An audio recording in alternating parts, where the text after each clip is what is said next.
This winter, many people are going to struggle without the basic necessities needed to survive it. I have teamed up with One Ummah, a 100% donation charity, to give you the chance to help them and earn Allah's pleasure through giving in sadaqah. Link in the description. Assalamu alaikum guys, and welcome to another episode of Smile to Jannah.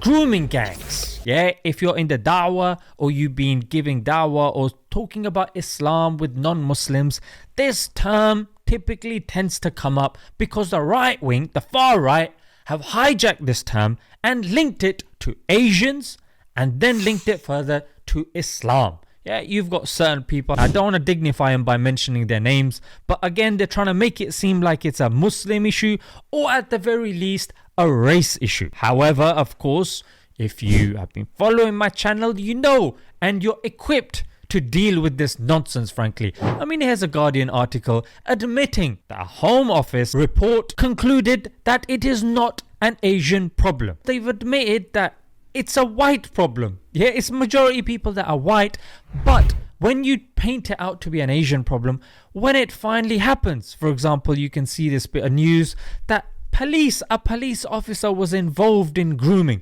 But when you paint it out, oh, it's just the Asians, it takes away from the victims that are actually suffering from this. So what I wanted to talk about is Eleanor Williams. Yeah, now Eleanor Williams came out and said that she was a victim of being trafficked and RAPED, yeah, don't want to be demonetized, yeah, by an Asian grooming gang. Yeah, this was in May 2020.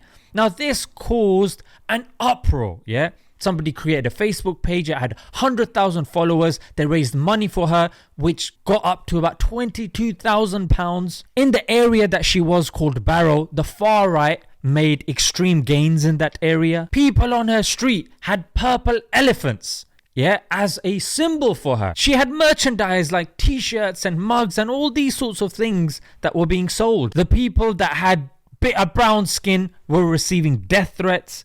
Alcohol was being poured on them. Doctors in surgeries were being abused.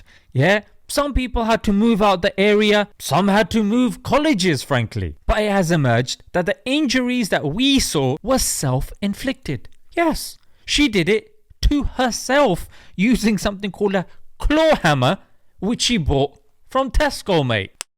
But what about the abusers, mate? Yeah, no, she just found random people online. Yeah, but what about that message that we saw insulting the fact that she's white and she's this and she's that? No, she made that up. Despite all this, the MP of the area called Simon Fell goes, she's a victim. Oh, poor girl. She's a victim and she needs our support. What about the other people, mate? I swear there was this one guy who received like 500 death threats. There's one guy whose marriage broke. People that were living in fear in that area. The race divide that it created. What about that? No. The poor girl. I mean, there was something inside her. So this is quite interesting as well, because some people have the opinion anytime a woman mentions sexual abuse or something similar, you have to take what she says and that's it, mate. No, that's the other extreme. Yes, on the one hand, some of their cases are not being taken seriously, but the other extreme is you're not taking any evidence on board either. And this was used by many people in the far right. Again, I don't want to dignify them by mentioning their names, but very high profile figures, they lived off this sort of stuff, yeah? And when you go on their pages, you're like, oh damn, maybe it's our fault. Where's this happening? What's this? What's that? But again, it wasn't verified. It filled in with the narrative. And you know what? It was social media that acted like judge, jury, and executioner. All in one, mate. I had to talk about this, guys, because it's these sorts of stories that get buried under the carpet. And when somebody asks us and alleges, oh, you're Muslim, yeah? What about this and what about that? You have to keep these examples in your brain, in your mind. Refer to them, bookmark them, save them, add them to your playlist.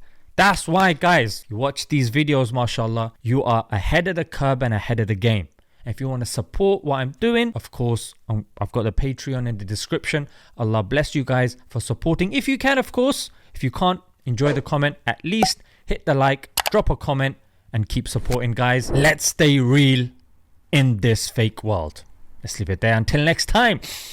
Assalamu alaikum.